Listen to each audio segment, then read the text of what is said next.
QingHeng Jun was Lan Wangji's father, their brows sharp like swords, exuding an elegant and cold demeanor, with an aura of sternness that commanded respect without anger, and imposing without need for severity. Wangxian muttered to himself, thinking that this mature and steady little old-fashioned looked truly intimidating. He wondered if Lan Zhan would grow up to be just like this. If that happened, being by his side would be like a chick alongside an eagle, making it nearly impossible to escape. It would be better to... While he was lost in his wild thoughts, QingHeng Jun, after a moment of contemplation, spoke. Did Wangji do something wrong?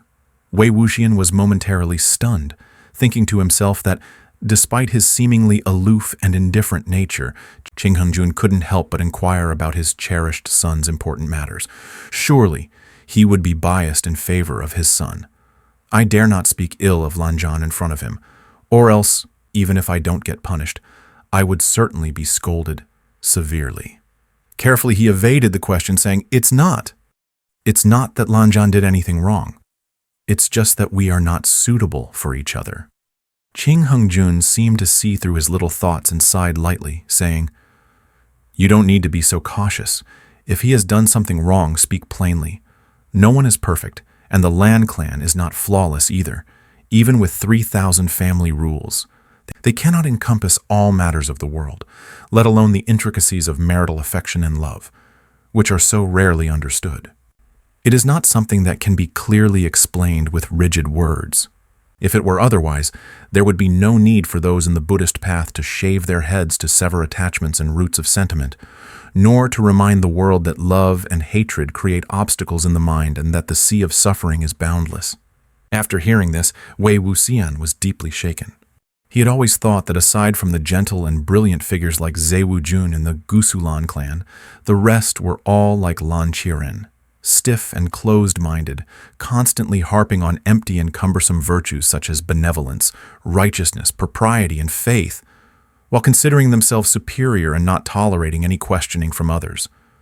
Yet the words of this secluded Lan clan leader were filled with a sense of bewilderment about worldly affairs.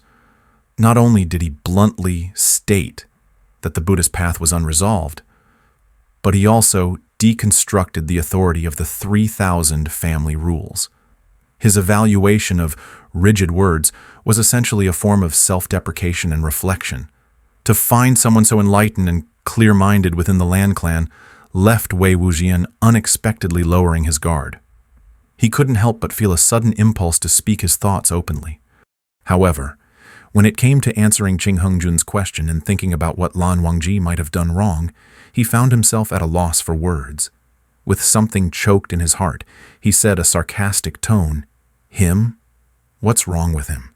Every single thing he does is utterly correct, completely compliant, and perfectly flawless. Who could find fault with him? It's always me who's being reckless, always me who's wrong. Whatever is written on the discipline stones, he does without question. Whatever others tell him to do, he does it too. QingHeng Jun frowned slightly at his words and shook his head, saying, The Wangji I know is not like that. That child has his own set of thoughts in his heart. Once he decides on something, no one can change his mind even a bit. Once he decides on a person, he's unwavering, stubbornly sticking by them without regret. I can see that Wangji likes you. Wangxian took a deep breath and responded without thinking. It's true that he has chosen me, but it's not about me as a person. It's just that others told him he must be this way. His reluctance to let go isn't due to his affection for me. It's just because of the family rules, Destiny. His persistence towards me has nothing to do with me. His words were resolute and his tone firm. QingHeng Jun looked up at him and was momentarily speechless.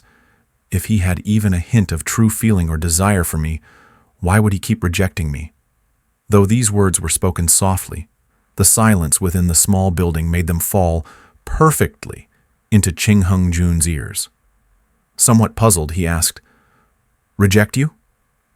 Even though the person he was speaking to was Lan Wangji's father, discussing such intimate matters between spouses in front of an elder felt a bit awkward and offensive.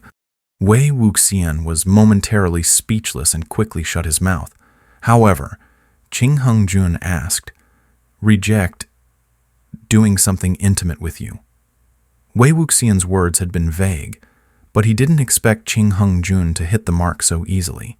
He was suddenly taken aback, and the image of Lan Qiren's face turning red, stammering with shame and anger, scolding him for being improper, flashed through his mind. But as he looked up, this image was dispelled by the slightly dazed expression on QingHeng Jun's face. Wei Wuxian anxiously stared for a while and found that QingHeng Jun neither seemed to blame him nor avoided the topic as other elders would. Instead of shying away from the subject, he seemed to sense Wei Wuxian's nervousness and comforted him by saying, "It's all right."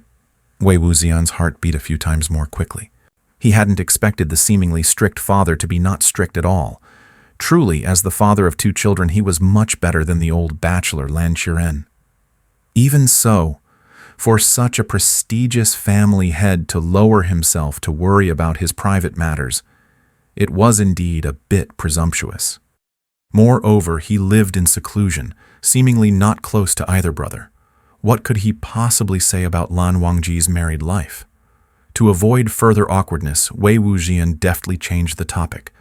"Sect leader Lan, may I ask, where is this place?" QingHeng Jun was slightly taken aback. He then lowered his gaze and gently rubbed the dark-colored box in his hand. This place was where Wangji's mother lived before she passed away. Wei Wuxian was stunned. Guided by some unexplainable force, he had wandered and barged around, inadvertently intruding into Lady QingHeng's quarters and even sleeping on her bed. Realizing how disrespectful this was, he couldn't help but apologize repeatedly. QingHeng Jun shook his head and said, "This place has been left empty and desolate for years. Apart from me, no one comes here. Your presence has brought some life and warmth, and I believe she wouldn't mind." Breathing a quiet sigh of relief, Wei Wuxian suddenly recognized the box in QingHeng Jun's hand as the same one he had seen at the wedding. "Sect leader Lan, is this box a relics from Lady Lan?" QingHeng Jun replied, "This is the last thing she entrusted to me." No matter how curious Wei Wuxian was, he felt it inappropriate to inquire further about its contents. As he looked around, he suddenly recalled something. Why did the venerable wife of the Gusu Lan clan's patriarch not live with QingHeng Jun in the main residence, but instead stay here in this isolated and desolate place? Could it be that their relationship was strained, leading to long-term separation? But if that were true, what were those deeply affectionate gestures and the profound longing evident in QingHeng Jun's eyes moments ago? While Wei Wuxian's thoughts ran wild, QingHeng Jun seemed to be troubled by different memories. His brows furrowed slightly. "You've reminded me that it has been far too long since I last paid attention to the matters concerning the brothers. As for your marriage with Wangji, I don't know how you both are doing." He seemed taken over by a long, hidden sense of guilt. "In escaping everything, I also neglected my responsibilities as a father." An offhand complaint about Lan Wangji had unwittingly stirred the long-dormant fatherly affection of the reclusive Lan clan leader. And all of this happened just as Wei Wuxian was about to leave the Lan clan. After this departure, Lan Wangji's fate would no longer concern him, leaving Wei Wuxian with a mix of emotions. The night breeze carried the cold, fragrant scent of gentian flowers, like a long sigh, and full of melancholy. Amid this softly drifting fragrance, QingHeng Jun said, "Although I am unaware of the specifics and the full picture, I cannot ease your worries or solve your uncertainties. As long as a person is alive, there's likely something they can't let go of in their heart. Wangji is probably the same. His refusal must be extremely difficult for him. Given Wangji's character, it's more likely that he is struggling with himself. You could try giving him some time. I believe that as long as it isn't an untouchable bottom line, no one can refuse the person whom he loves in front of him." Towards the end of his words, a complex and indescribable emotion flashed through QingHeng Jun's eyes. Before Wei Wuxian could carefully digest these words, QingHeng Jun continued, "You are still young and have not yet faced insurmountable chasms. The swords in your hands, the debts on your bodies, and the fates each of you bear have not yet driven you to completely divergent paths. Before that happens, Destiny has already tied you together with a red thread of fate, a blessing cultivated over 3 lifetimes. There is no need to stand in positions of alienation or opposition, enduring the whims of fate's caprices. Nor will you miss out due to hesitation or delay, creating irreversible mistakes, and be forever separated by an uncrossable barrier. I think the warnings and admonitions in the elder's divination might be hinting at this.